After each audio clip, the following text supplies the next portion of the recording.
energy innovation is recognized as priority for Europe, not only from a climate and energy perspective, but also from economic and societal perspective. However, energy innovation is not happening at the pace that is needed to renovate Europe, to reduce our greenhouse gas emissions, to reduce our energy dependency.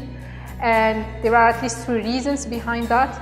The fact that we have comprehensive policy framework, that's true. If we compare to all other OECD countries, we have the most comprehensive policy framework, but our framework is fragmented.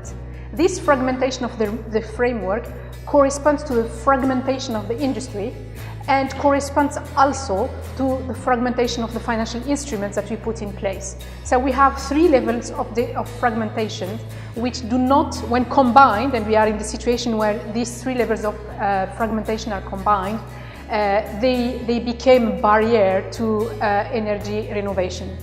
And not only a barrier in terms of renovating Europe, but also a barrier in terms of innovating in the renovation of Europe, because we need to innovate. And the innovation is in the design of the policies, in the financial instrument, but also from the industry side. And just to give you an idea, from the industry side, so the productivity of the manufacturing industry has almost doubled between 1995 and now, while the productivity of the construction sector remained flat and has been bit reduced between 1995 and today. So this gives you an idea where we stand today. So without innovation in terms of policies, financing and industry, we will not be able to renovate Europe and meet our priorities.